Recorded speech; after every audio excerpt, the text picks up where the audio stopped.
Kevin, once again, thanks for coming in, buddy. Thanks, Burnie, so much. I love what you're doing here with this show. Thank you. Educating the producers out there, the sort of worker bees that put Right. all these wonderful... And we're all self-producers. That's right. You know, I'm a gaffer. You know, I was loading a grip truck this morning, if you wanted the glamorous life of having your own show on Facebook. So, but doing that, but yes, the self-producers and people who are actually putting content out there themselves. Well, not only that, but you have documentary filmmakers that essentially come up with a storyline themselves and go out there and use the equipment and make it, let's say, live in the world. Right, and sell it on Kickstarter and promote it on social media. And it actually has a premiere now when it comes out and can really get some very realistic, good traction. That's right. And, the way that content is being delivered, and that's one of the topics we'll talk about today, has truly changed. With the advent of Apple TV and Netflix and Amazon, you can get those, films and television programs on demand. Yes. At your leisure. Yes. And on the device of your choosing. Right, right. And in my mind, the most revolutionary thing that is happening in that whole thing with Netflix and Amazon and all that is that, and think about this, these are companies that are bypassing Hollywood, bypassing the old system, and they're saying, why don't we just buy the writers, producers, gaffers, DPs, the grips, and the whole production and go direct? We have the market. We go right out there. We don't need an MGM or a Sony Studios to make this and then feed it to us. That's right. We can make it direct to consumer. And it doesn't mean the end of all those great movie studios. They have a place. Oh, absolutely. And they will always have a place. Absolutely. But now the content has simply multiplied exponentially. And just last month, in fact, Apple announced that they were going to be getting into original content. That's mind-blowing. That's mind-blowing. With how much money do they have? Do you know in reserve? It's $270 billion or something like that? Yeah. Hundreds of billions. Yes. And the thing about Apple, of course, is that they own the whole ecosystem. Yes. Yes. The iPhone, the iPad, and then, of course, the Apple TV. Now they're going to be able to deliver their own content through those devices. Right. Right. That's pretty amazing. And two, you were just telling me about something that, believe me, I'm lucky I got my guys here half the time. They keep me straight on tech and what to do. Describe what you just taught your wife how to do. Well, actually, we were at home, and I wanted her to watch this live show. So I said, hey, Alex, if you take your phone and you click on this share button or cast button, you can essentially cast it right to our television and is that watch through Apple TV? Well, we have both. We have the Apple TV and what you call Chromecast from Google, but they can do the same thing. Okay. Yeah. Okay, so just from your phone button, your share. Right from your phone. And you go to cast, is that right? It's like a little icon, and you click on it, and you choose which device you want to cast it to, whether it's your television or the Apple TV. Right. And bam, you're Boom. watching it in big screen, full screen view from your phone. And from your phone, and your phone is the interactivity. That's right. Amazing. Amazing. It brings it back to me too, and this is changing so fast. I mean, I think this is really where, and this is what I want to sort of dive into with you a little bit too, is marketing PR groups, in companies and stuff, that have to make these decisions concerning where do we put our media dollars, where do they go, the eyeballs that see them. You can't blame them for being lost right now. I mean, we are in truly a media abyss right now. Like, where do you put those dollars? Where are the eyeballs? And the eyeballs are everywhere. Yeah. There's probably much more connectivity than they've ever had before, but that is being part of the problem.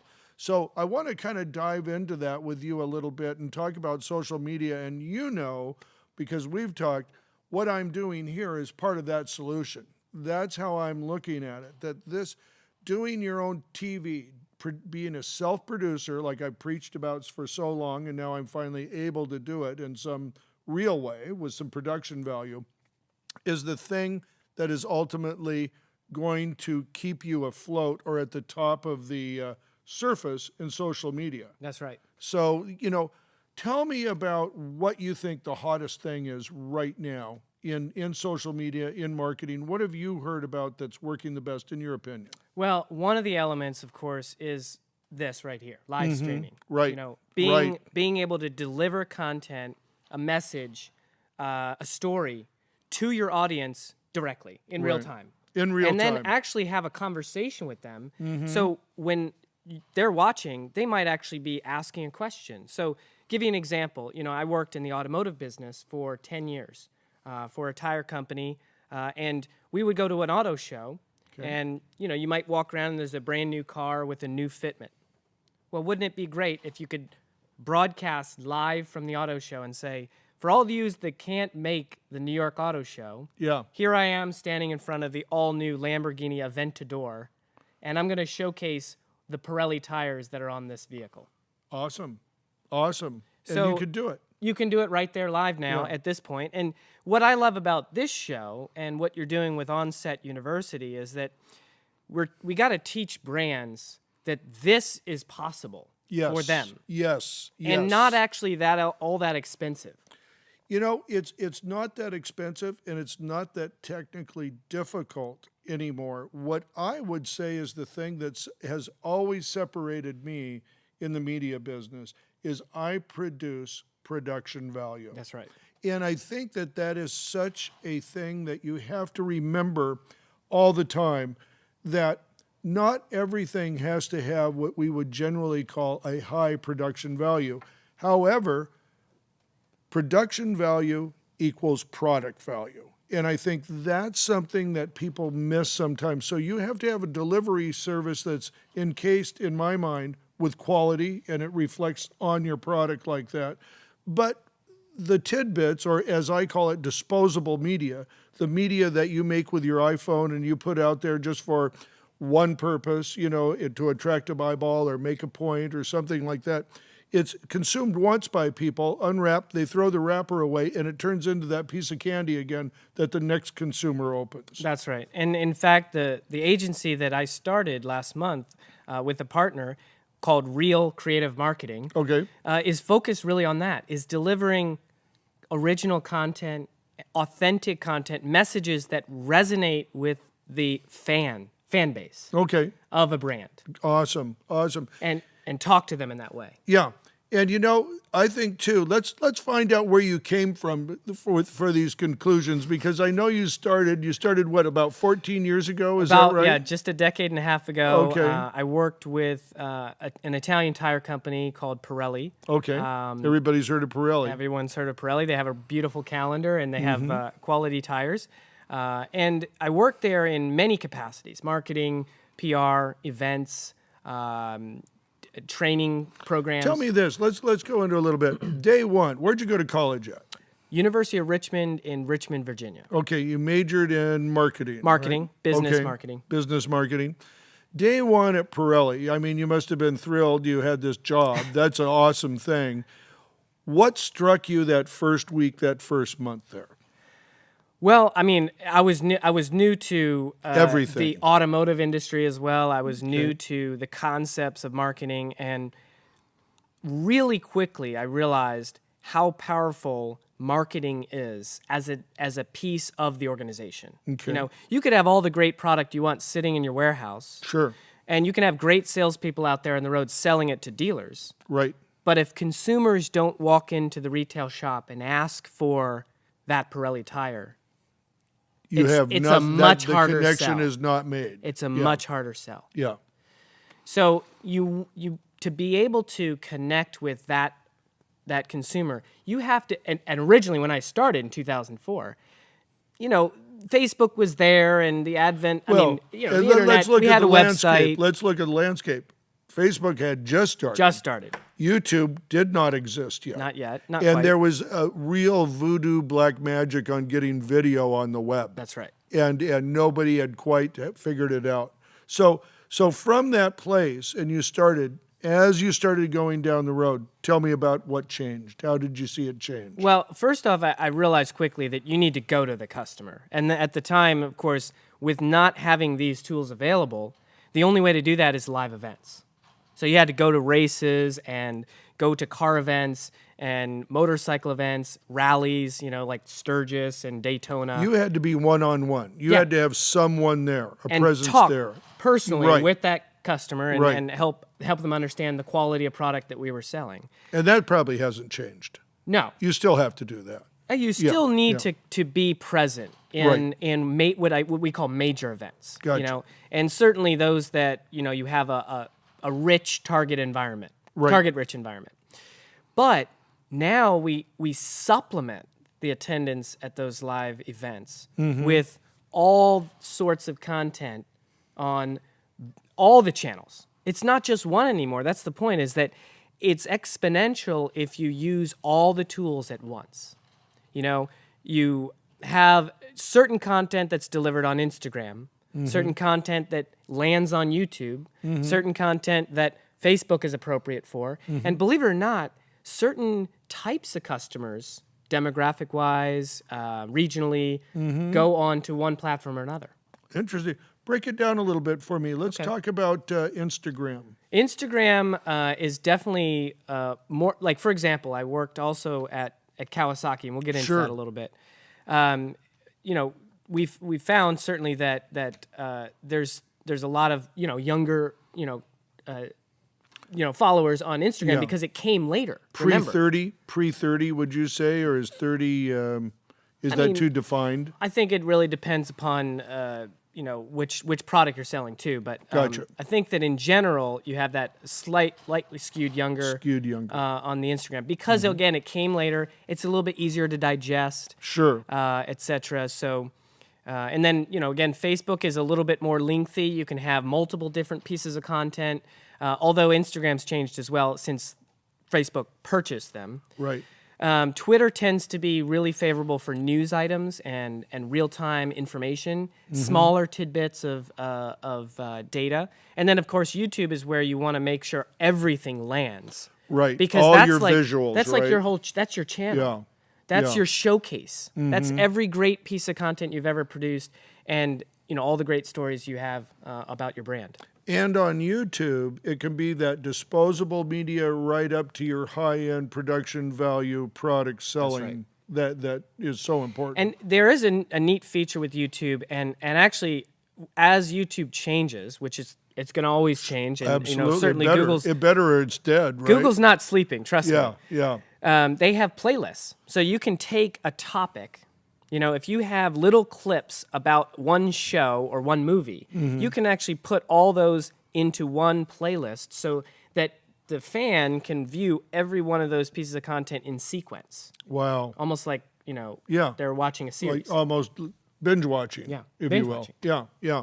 Interesting. So it remains the same. If you're Kawasaki or whomever the manufacturer it is, and you're not in that stream, you just lose. Yeah. That's it. Yeah. You just lose. And then, one of the other secrets is making sure that all of your partners and all of your associated brands are also amplifying and sharing that message. So before you actually go and do a big show or record a piece of content, make everybody aware that's involved. Hey, this is another brand that's involved. Make sure they share it at the same time as you do. Right. Because there's algorithms to say inside Facebook, and there's algorithms inside those social tools that if there's multiple players that are sharing the same piece of content, it jumps up in priority. Right. That's awesome. Well, you know what? You bring me to a good point. I just want to ask everybody out there who's watching this right now, excuse me, please share it. If you've got another page that you think somebody might be interested in, check it, share it. Just share this show right now. I'd like to get it out there. I'd like to get some feedback from you too on what you think of this format. This is new for me. I'm one of the type of guys who, my accountant tells me I have this much in my account. I've got to go spend it on something. And I always put it back into my business. And that's what I did this time. I tried to set this up and make something that will work and will work for social media. And I got 3 of the smartest guys around. I got Nick. Nick, put the camera over there. Do a switch. I got Nick Brandstetter switching. There he is. Hunter Rogers in the center does everything. Travis, our genius and sound guy, right there. So these guys are the guys that put this together in a week, got it up, and made it happen. You know, I mean, and if brands aren't trying something like this, then they're losing out. Especially publishing houses, even. I tell you, Publishing houses. you know, every magazine needs a TV show, and when it goes straight to Your social audience media, and fans. your audience, the ones that press the like button for you, you know, Yeah. that's how you don't lose. That's how you don't lose. And here's what I think this is, and sorry, I'm getting on my soapbox. We're supposed to be talking to you, but give me a minute. Is it just makes me crazy when I talk to marketing people and all I hear is marketing speak. Yeah. You know, that inside marketing speak, that it's all about demographics, this, that, you know, blah, blah, blah. You know, it's words that, I mean, we have our own language in this business. I get it. But it doesn't ever seem to attach to the real thing. What's somebody interested in, and how do you get your product in front of their eyeballs? It's Well, that here's the simple great to thing, me. right here. You can when you're talking to your fans and your audience, Yeah. Yeah. you can ask them Yeah. Yeah. in real time Yeah. and let them vote. I mean, there's actually survey tools on Facebook. You can throw out a survey and ask them, "Hey, what do you want the ending of this show to be?" Yeah. Yeah. Whoa. Wouldn't that change everything? That if- puts you what in if part of the- the production. Yeah. Right. Yes.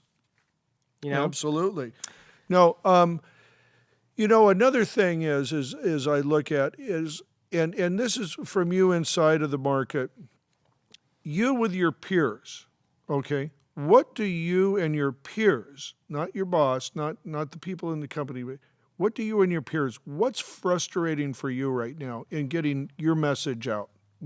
What is one of the stumbling blocks that you have? Well, you know, being that I came from motorcycle and automotive industries, legal restrictions are also somewhat of a difficulty. So, in other words, you know, right now we need to make sure we're not throwing out, you know, in words that some people wouldn't appreciate, or saying things that aren't true. You know? Right. So, truth is very important. It is important. Truth is very important. Sensitivity to the way that your product is perceived is also very important. So those things you need to be aware of course. I think the other thing is, you know, the velocity of decision making. So in other words- Velocity of decision making. Explain that Oh, yeah. to me. So, you know, just if you decide that something feels right, you know, sometimes in organizations and corporations with a lot of hierarchies and bureaucracy, it takes time to get the approval to make Right. it happen. Well, guess what? In the time that you got that approval, Yeah, you've it's killed no it. longer relevant. You've killed it. Yeah. It's no longer relevant. The audience and your fans are hungry for it tomorrow, not in 3 weeks. You've got to think on your feet. So you need to be faster with how you come up with the concept, faster with how you set up the environment to Right. make it happen. Right. And these guys are actually, I mean, whiz bang on the Oh, desk yeah. over there, putting this all together in a week. Yeah, yeah, yeah.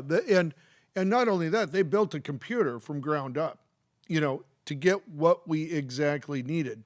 You know, and I'll tell you something that's a little bit off topic right now, but these guys represent to me what I preach all the time, and it's about mentoring. These guys are mentoring me. Yeah. I don't wait to sit and find out what they know. What I want to know is what they know. I want to go to them first. They'll glean whatever information and knowledge that they need from me, maybe on lighting, maybe on business, whatever. You know, let's talk about that because that's a really important point, is realizing that you are not always the expert that you think you are. And I appreciate you offering me that I'm a marketing guru, but really I listen just as much or even more, Absolutely. much more than Yeah. I talk. Yeah. I Yeah. want to know how my peers think about this idea. I want to know, you know, how I can involve them in the creation, because more minds that think alike are a powerful tool. Right, right. And that have those pieces of knowledge that fit together. You know, You know, there's a lot involved with being someone who's out there today. Yeah. It's not simple. You know, I look at myself and, you know, I'm not a young guy anymore, but what these guys have to offer, the tools that you have to have around you, you have to embrace things. You have to go with it. You can't be afraid of it. And the thing I like to say is no matter where you're at in this ecosystem right now, you can intersect it and get right into some area of social media, of marketing or any of that. And you don't have to care about what you know, because in 6 months, everybody's going to be equally as ignorant. And the game changes over again. You talk about being an expert and stuff. When people ask me what I am, I usually describe myself as a student of lighting. Wow. Wow. After 20 years, This is a man 25 who started years, Onset University. and I'll tell you why, is because light always surprises you. It comes from a different spot. You never know what environment you're going to be in. You never know what's going to work in a certain environment that didn't work in the other environment you were in. So as being a student of lighting, I'm always open to learning, and it's the same right now with what I'm doing with social media. I'm always open to learning. I'm always open to new paths, you know. Right. And I would say by having that attitude, it's probably monetized my business, Burnie's Grip and Lighting, by $100,000 a year. I could attribute directly back to Facebook. You know, I mean, that wasn't a plan. That was a result of being open to it. Yeah, right? and definitely a pioneer, you know, and that's another thing is, you know, if you're doing what you love to do and you're doing what matters to you, Right. you're going to find new tools to do that better Yes. Yes. every day, Yes. Yes. every day, because self-improvement, that yourself is the best investment you can ever make. Absolutely. Professionally, you know, personally and professionally. But, you know, if you are open to learning and you're open to listening to those new ideas and trying them for the Right. first time. And again, Right. that's where we go back to what you said. One of my frustrations is having corporations and companies and brands be willing to try something different, Right. something new. Branching out and taking a little bit of a risk. Yeah. It's a calculated risk, and if you have enough people involved, the risk is diminished, of course, Of course. because you have a team. Yeah. Yeah. And you know, I think for brands too, and this goes with me. The simplest example I can give of this is Kevin posted on his LinkedIn page that we're doing this show. So I'm sitting here and we're countdown's like 4 minutes. And so I just go, I can't post on LinkedIn. So I went to yours. I shared yours on my site. Done. And that's what I think about too, is brands co-sponsoring things, Yeah. brands coming in together and making something larger. And I know one thing, and I hope I'm not speaking out of turn here, but Andrew Ning over at Teradek, and we use Teradek product here to the video product to send it out. Pretty amazing stuff. He was talking, I think it's Viatech is their mother company, and they own a lot of different companies, and they have grouped some companies together in a creative group. So these people have communication with each other about their creative group, and I think one of them in his is Small HD, which is a fantastic product as well, and that is a perfect marriage. You know, the transmission to the monitor and all of that really makes a lot of sense, and I think there's not enough of that going on right now. No, in fact, and we talked about it being a direct-to-consumer world. Right. And, you know, I'll read a quote here. This is a quote from PricewaterhouseCoopers. They're, you know, an analyst and an auditor. If you're an executive in entertainment and media, your formula for success is already shifting radically. No longer is it enough to develop content solely to attract eyeballs. Seeking the largest audience possible for advertising subscription revenues, which is typically the old model. Right. Now you must create fans, active users united by shared ideas, interests, and experiences who will return every day to your brand for more. Absolutely. Absolutely. I mean, that's the whole ball of wax. That's right there. it right there. That is it right We there. have fans now. They're no longer Yeah. just spectators. They're no longer just an audience. They're fans. Right. They're engaging with it. Right. They're engaging with each other. Right. They're actually sometimes, and I kid you not, there's viewing parties for some series. Sure. With sometimes hundreds at a bar. Oh, or yeah. at a restaurant. Oh, yeah. Or if someone's home, they're having a viewing party because they're so excited about the next episode, and they've been buzzing about it all week. Oh, totally. And you know what? This is the thing that I always come back to. And this is, let me take it just a little step farther here. This is the one thing that's missing in scripted dialogue, our products. If you ever listen to somebody talk in dialogue, nobody is talking about what they love, the car they love, the item. I mean, people say that. Oh, I love my car. I love my Toyota. I love this blender.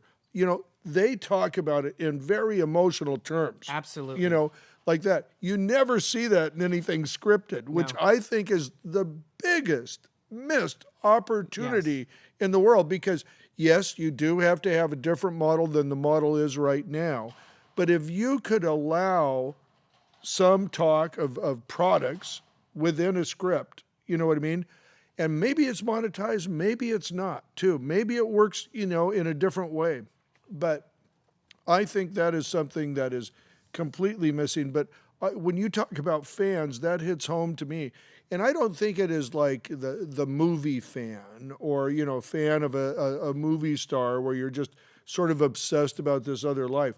But Those you're a exist too, fan for of sure. the idea. That's you right. know, you're a fan of the occupation. You're a fan Yes. of the process. You know, all of those things. And that actually drives into a great point, which I watch National Geographic. I love nature. I love Right. nature shows. My wife, Right. I force her to watch most of the stuff about lions and tigers and you know, snakes and stuff. But National Geographic this year started to stream live from a park in Africa.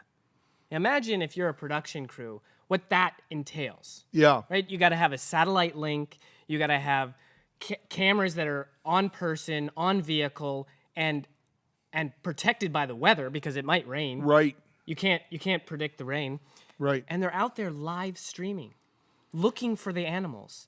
So what it did is it changed entirely what you're watching. Now it's not just an educational program. Yeah. Now you're like waiting It's for an experience. You're waiting for Yeah, the lion to jump yes. out of the bush. Yeah. It's an experience. And I can imagine your poor wife over there waiting for the lion to jump out of the bush. Honey, it's been 20 minutes. We're looking at the same tree. You know, it's funny you say that, though. And in Southern California, we're in Orange County right now. We're having a big storm out there right now. So this is something. But you know what my wife and I watch? The Weather Channel, because it's always sunny. You know, we're waiting. Oh, super look at that exciting. thunderstorm. Wow, a tornado. Can you believe it? Well, you know? there's actually some of the first original. Actually, Weather Channel is a great example because Weather Channel created some of the first real life content. Oh, They yes. started Oh, making yes. storm chasers. Yes. Everybody wanted to see Taking storm all that chasers. news footage, you know? And it started with news channels going to Yeah. find the storm. Right. And then some people realized, oh, this is a whole program. We Right. can just follow storms all day. Yeah. Yeah. And I mean, of course they got all the satellite links inside their truck, and they jump out and get Well, the and you know what? It too, on the Weather Channel, I'll just say this, is that it's one of the few national cable channels that actually includes something local. You Yes. get that little local weather every 20 minutes or something like that. And it's, you know, it's incredible. When I heard of the Weather Channel starting, I mean, I was just probably like everybody else. Are you kidding? Yeah. Who needs a Weather Channel? Yeah. Good Lord, what are they going to put on there? You know? But amazingly, it's I think it's some of the funnest programming around. That's right. You know, Nick, do we have? Go to your camera, Nick. Go to your camera. Do we have anybody out there? Anybody asking anything? I know I'm not allowed to look at my phone. These guys are very strict about that. I'm not allowed to be up. Anybody got anything to say? No, we just got a couple people watching. couple people watching. Great, thanks. Hey, will the two of you go ahead and share this program? Do Awesome. feel free to ask questions, though. Yes, please, please. Yeah, throw a question out. You got any questions on anything for that matter? It doesn't just have to be marketing or you want to ask Nick something. I'll make him give you an answer. So, yeah, just ask any questions. Feel free. But I know you brought on. Are you ready, Nick, to do some footage? Yes, I am. Okay, great. Do you want to? Are Yeah, you sure. ready to do I some brought of on that? some videos from my experience at Kawasaki and Pirelli just to showcase what brands are doing to create content. Now, the first one I want to run is made by, well, a lot of it was filmed by a gentleman named Alex Chacon. Okay, and what piece is this, Kevin? This is actually an advertising piece for a new motorcycle called the Vulcan S. Okay, And Alex Chacon is the star of this Okay. advertising piece. But you'll notice right away that it's not really so much an advertising piece as it's about Alex Okay. and his story. okay, So let's great, see how that runs. great. By now, I'm up about 200,000 miles, over 41 plus countries. This was my creative attempt at making something of myself. So taking motorcycles all over the world opened up the world to me in the unique way I never thought possible. I think I showed people a way to see the world, explore, and create adventure.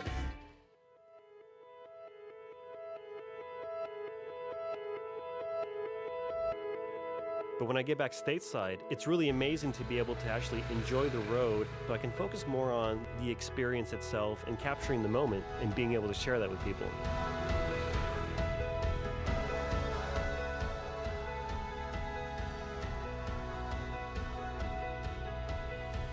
I feel way more connected to the road and the people, the other riders on the street. The cruise is more about just living life, having the adventure for the day. It doesn't require you going halfway across the world. It can give you an adventure in 10 seconds or in 10 days.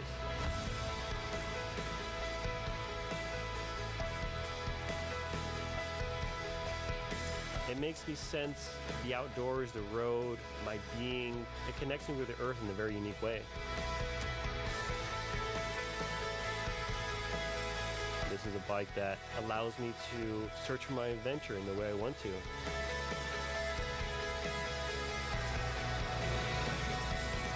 So the advice I would give for people is very simple. Hop on your bike and let the adventure come to you.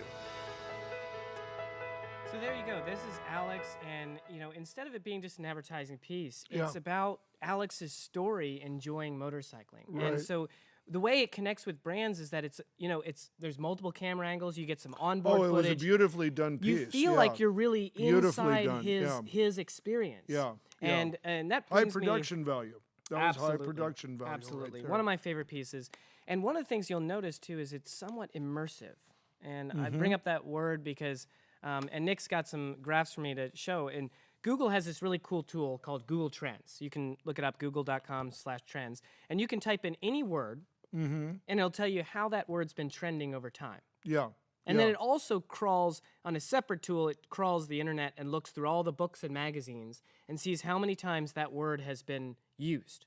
Wow. The Wow. word immersive Yeah. has tripled in usage over the past 5 years. Because of the marketing. Because people want that immersive experience. And because production needs to change to address that Right. and give consumers an even more immersive experience. Right.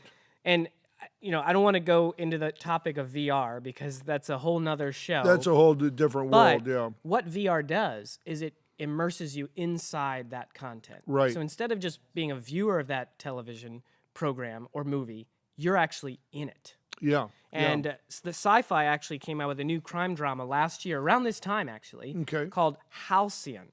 Okay. And it was entirely filmed and delivered on the Oculus Rift VR Wow. platform. Wow. Wow. That's immersive. That's gamer. That's gamer technology coming And into the. they're targeting, yeah. of course, their fans are gamers, of course, Yeah. sci-fi. I mean, Yeah. so Yeah. Kevin, we got a question, I think, from somebody. Nick, you want to hit us with that? Yeah, we have a question from Vaclav Berger. He wanted to know how you would distinguish brand marketing for a business versus an individual. That's a good question, Kevin. Go ahead and take a crack at that. You know, brands definitely have their own message. They have their own personality. And so as a brand, you need to, let's say, there's certain pillars of your brand that need to maintain. You know, Pirelli was power was nothing without control. It's a performance brand of tire. You know, definitely have a very high quality and, you know, performance as well. You know, performance is Performance is everything. Performance is anything Yeah. for Pirelli. And then Kawasaki, of course, has Kawasaki Strong, and they have other campaigns, Let the Good Times Roll. So it's very important that you maintain the consistency of those messages in your marketing programs and in the content. Right. Where is that present? Right. You know, is this in line with, you know, the brand that we're talking about? Right. As an individual, it's about being true to yourself. Very much so. And actually, Gandhi has one of my favorite quotes from Gandhi. Says, a marketing genius, by the way. "Oh, absolutely, Yeah. marketing genius. It's not about consistency; it's about finding truth in yourself." And it's I didn't quote it exactly right, but that's about the gist of it. Is it's not enough just to be the same all the time. Yes. You need to be true to yourself. Yes. Do you know this well enough to do it right? Maybe you should admit that and improve yourself on that skill or talent. Well, you know what? I think because I have been on a bit of a quest, not intended at first, but I've seen how it's read out, and I've become a brand. I mean, I've seen myself change as a brand, you know, and what I've looked at it is, and I thought about it probably about a year and a half into doing it and realized people were treating me a certain way that I was unaccustomed to. Yeah. And there was a part of me that wanted to just sort of say, oh, no, I'm not that. Oh, no, I'm not that. You know, and instead I looked at it and I realized these people are more telling me what I look like to them and the rest of the world than what I know. You know, so I thought, you know, first of all, I kept my brand pretty clean. I really don't put anything about politics or, you know, religion or anything like that. I'm a lighting guy, and that's what people like. They like to see me on set. They like to see me working it. And I figured I had to be an honest person, you know, because trying to mold the truth or anything. So I thought, you know, it's got to come out here, warts and all. You know, if it's not that I'm a perfect person, but I'm trying to be this person. I'm trying to be a better person. And I want to promote my brothers and sisters in this industry and the industry overall, you know, because it's important to me that people understand about production value, production quality. Yeah. And I have really found it to be relatively easy to, you know, build myself as a brand if I embrace the honesty and the honesty factor. And I think it immediately takes hold with people. Again, it's all about truth, that truth. Yes. And actually, my wife asked, why does Burnie have this ladder on the set? That's a great example because this is how your set would look. That's right. If you were setting up a shoot, you would have the ladder. You would have, you know, lighting elements around. Well, this is part of the honesty, really, because this is the world I walk into, or I build my time to make sure I walk into this world at some point during the week. That's right. You know, so I can do the fun stuff. You know, I think the point art. is too is that be comfortable in your own shoes. Exactly. You know. Exactly. And they always say, you know, the best way to know somebody is to walk a mile in their shoes. Yeah. Your mom used to say that probably. Yeah. So that's what it's about is you know, knowing yourself, being true to yourself, and you know, admitting your limitations as a person and as a professional. Right. And I think too, making yourself as a brand, if you're an individual, just remember, people don't want to know about everything. They want to know one thing about you. And I have come to the conclusion too, most people can handle one idea about a person. Yeah. And if there's something that comes into play that conflicts with that, and that's usually a scandal for somebody or something like that, it just falls apart. It doesn't work. You know, we're all pretty dynamic human beings. We all have different sides. But you know, if you're going to brand yourself, just be consistent, I think, with yourself and be honest. Yeah. Yeah. And to that point, you know, it's very important as we've talked a little bit about live streaming and content. You know, my position is brands should be live streaming every day. You've got a message. Bingo, You've dude. got a message Bingo. that you can talk about every single day. Yeah. If you're a car company, Yeah. okay, pick one out of the hat. Just Chrysler. it's not me. Chrysler. All right. Chrysler's got how many cars? 40? Probably a 40, line of 40. let's just well, say they 40 got cars. Jeep and all that. I mean, so they got the different All right, lines so that of may be Jeep. 60 car models. Yeah, okay. If that. Or configurations therein, with Yeah. what have you. 60 car model? I mean, you could do one every day. That's already 2 months. Oh, yes. Just talk about the car. Yeah. And what about the features of the car? What about how do you do this little technical element inside of it? How does the brakes work? How do the tires work? How much trunk space is there? How much can you fit in the trunk? How about make a Right. fun piece about that? So, you know, it's about taking brands out of their comfort zone as well. Yeah. And again, being more true. Yeah. It's a car. Yeah. You know, yeah. Sure, you want to position it correctly to the customer base. Sure. But if they resonate with one element of the car, just like they resonate with one element of you, Right. they're going to listen to you, Yeah. and they're going to become your friend. Yes, right. And you know, it's so, and a car is maybe even an easy example because a car actually comes with a demographic. You make it for a certain set of That's people right. to begin Very with. specific. So you can really target that car in doing it. You know, here's something I've been having a discussion with a fella, and I think he has a very valid point.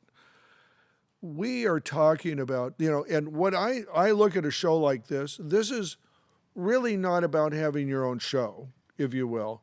This is about a social media solution.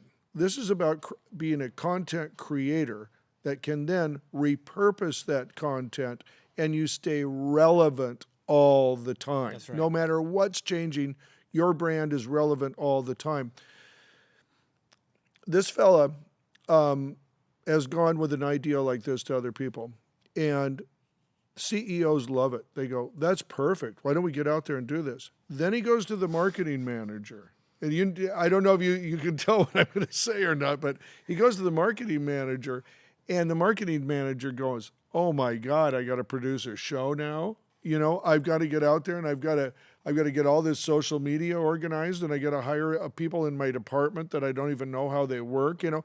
And I can understand why somebody is hesitant to do that. But if you don't embrace something, Yeah. if you don't embrace the right now, the immediacy of marketing, of making that friend out there, what are you doing? Well, and it's also about putting a face to the brand. Yeah, a great example is Motorcycle Publication. I'm very familiar with them. You know, I've done the media relations for a motorcycle brand. Motorcyclist has a show called On Two Wheels, and they talk about motorcycles every week. And you know, they're doing a great job, bang up job, and it's putting a face to the brand of the magazine. Right. So instead of it just being about this magazine and the content that's in there, now it's also about these two gentlemen who are in front of the camera talking about the bike, Right there. having a conversation essentially with their viewers. Right. Did we have another piece of? Did you have another piece of video that you wanted Yeah, to we've show got as well? something on the Ninja H2R was a supercharged motorcycle that Kawasaki produced. Okay. And let's Tell take me a a look little bit about. Tell me a little bit about what you were trying to do with this piece before we Well, see it. remember that the Ninja H2R it's a high-end motorcycle. Okay. Super high performance. I remember It was seeing actually you here on in the- it. it was here in the We studio. shot it here We in shot the it here in the stage. studio. Yeah. So it's a bike that has a very unique look. It has a supercharger in the engine and produces a lot of horsepower. So when the company decided to go shoot the ad for it, we needed to go someplace that nobody had been. Nobody even knew existed, really. And that was actually a spaceport owned by Richard Branson Wow. in New Mexico. I'm not sure if it's owned by him or partially owned by him. It doesn't really matter, but Yeah. it's a spaceport in New Mexico, and we filmed it there, and that's the piece we're going to see. That's awesome. Can we take a look, Nick?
Oh, that's awesome. I mean, That's an it's awesome see piece. right there. You can see how much lighting was important there. Inside the hangar. Oh, basically everything. the Yeah, spaceport hangar. your DP The did different an awesome camera angles job. and yeah, the mood of the entire thing was very mysterious. yeah. But Very- right away it very says, skunk work Oh, like. Yeah, very R&D secret down, government project. Yeah. No, but I mean that was a bike for it was a street bike and a track machine, and, Right. and very very No, that's a very strong piece. Very, very strong piece. And once again, I come back to this, and I'm going to just repeat it. We've talked about it already, but is the difference between disposable media, Yeah. which has an honest, legitimate, honest to God place in marketing, and something curated with content. production value, and production value, how it introduces the product value. And the production side they call it production value, and the marketing we call it curated content. Curated content. Yes. That's easy. I did not know that. That's at least my term. So I don't know production where that came value, from. when I say production value, somebody in marketing may not even know what I'm talking They about. may not. If I say curated Curated content. curated content, Because it's been prepared. it's been like prepared. your interesting. itinerary for your vacation has been curated by your travel agent, etc. So they've Curated looked over content. every element and made sure it lines up with your brand. Mm-hmm. The lighting is correct. The character is correct in the film. The length of the video is appropriate. The music, etc. So Right. that brands still need to maintain that throughout the year. But what I'm suggesting is that this is content that enhances the brand, whereas Right. all the other disposable content is the one that connects with the fans. That brings you to the doorstep, Yeah. as I see it. Yeah. This too, when you see something like this is a piece that can live on its own without a message for many years. Yeah. This is still a very nice looking piece. Absolutely. This It's a is brand fun piece. to watch. It's a brand piece. It is a it's brand definitely a brand piece. piece, and it Yeah. uplifts the brand. And companies need to maintain that as well. So, Do you recall what the approximate budget on this was? I wouldn't even surmise to know the total budget, but it was it was appropriate for what the output For was. what it is. This one actually had nearly 1 million views on YouTube. Well, So, that's yeah. I mean, that- well, no whatever matter what it it cost, cost, it was you got your money. worth I got your money's worth on that one. Yeah. Oh, that's awesome. So That's again, awesome. I think the message is that brands need to be looking at setting up this type of environment, Right. starting to continue that conversation with their fans in real time, Absolutely. Absolutely. maintaining production value when appropriate and Yep. curated content, and delivering that in every channel that exists in some format. You talked about B-roll. Yeah.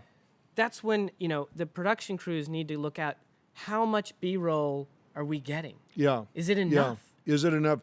It may not be And enough. you know what? It's rarely enough. It's rarely enough. Rarely enough. Rarely is the time you walk into the edit bay and the guy goes, "Oh, you gave me too many choices. I don't know where to go." No, it's quite the opposite. The more you have, the more powerful the piece will be, and the more creative that creator can be. That's right. That editor in there, and this is something that why I'm so big on behind the scenes too, is like people go, "Oh, it looks beautiful. The DP did a great job." Well, he did a great job, but you have no idea about the eye and the mind of an editor and how they can look at one piece over here, an hour later, look at another piece, and immediately make a connection on how that can work together, which helps you with the backstory, and you go around and create content around that It's actually and a create great the story. example. And when I was at Pirelli, I spent 3 years in Italy at the headquarters in Milan, managing press relations. Okay. And one of the training sessions we did, internal training, so this was a corporate course, we actually made an advertising piece. So we made essentially a video piece like this. And the idea was film everything you can film, get your setup, create your set, Yeah. record your video, and then deliver it to the video edit guy. Yeah. So almost 4 or 5 of the teams delivered only what they thought they wanted in the final piece. Oh. Instead, we gave him, here are 4 elements we want to maintain, and we think we have them, and here's everything else. And our video piece Wow. won Wow. because we had given the whole ball of wax, and we had more content to work with Yeah.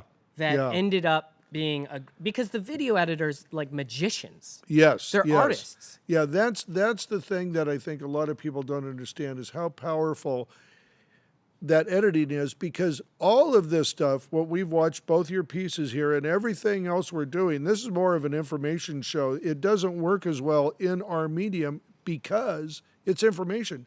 This is an emotional medium. Yeah. You are meant to feel something. You have to feel it. Yeah. You know, the more you feel, the more it worked. And that's what those editors do. They sit there with the magic. They put the pieces together. They're emoting a feeling, you know, from the guy. When you see the bike backlit, when you see the guy come in with a hood and it's all dark, there's mystery, there's what's going to happen. All of those things are done. And I wish more of the public understood that, you know, because it would be better for our industry if they did, number one. But also, it's always amazed me. Sorry, I get off on a little tangent here, but it's always amazed me. People spend a whole lifetime actually taking in millions of hours of video and pre-produced content, yet people know more about the Gutenberg Bible press than they know about how that content got in front of their eyes and why it appears in front of them the way it does. And yeah. they never even question it. But that's all about having the right team that knows how to put the spin on every element. The Yes, right lighting, exactly. the right camera equipment, the right, camera angle, and so on. So Yeah, you yeah. end up with a piece that speaks to the consumer and drives them to go look at that brand and become a customer. Yes, yes, very good, very good. Well, brother, once again, you always do it. You always do it, Kevin. Well, and don't be afraid to branch out and do it yourself. And, the gentleman I mentioned before, Alex Chacon, Yeah. Modern Motorcycle Diaries is his website. Yeah. And he shot nearly 4,000 hours of Wow. content this is over years. Yeah. He went to 126 countries and everything like that, and ended up with a 3-minute video that's called "The World's Most Epic Selfie." You can go look it up. Yeah. Yeah. And he did a great job of capturing the right moments that told his story. Oh, I've got to check that out No, for so- sure. My brand is Real Marketing. RealDailyLife.com is our And how do they website. get a hold of you? Well, actually, go on our Instagram, real.daily.life, or realdailylife.com is our website, and check us out on LinkedIn, Facebook. We're on all the mediums. Great, so to speak. great. I can vouch for you, Kevin. You've got my vote. You've got my vote. Thank you so much, Burnie. It's really been honestly an honor being on your show. I think what you're doing here is something spectacular. I think that everyone needs to listen in and learn from the great. Thank you, buddy. Thank you. Great. Thank you for coming on. I really appreciate it. Really appreciate it. Well, listen, if you need to get a hold of me, it's Burnie at burniesgripandlighting.com. That's my email address, phone number, 714-609-3545. That's 714-609-3545. And of course, my websites are burniesgripandlighting.com, San Diego gripandlighting.com, Los Angeles gripandlighting.com, and of course, all my Facebook cluster that I live in. 18 pages. 18 pages and counting. But anyway, thanks everybody. It's really been awesome. I really appreciate you tuning in. And give me some ideas. Let me know what you'd like to see. Look, I'm experimenting here. Help me experiment. Help me come in. Let's do this together. Let's see what works. All right. Thanks. We'll see you Thank you. soon. Cut. That's a wrap.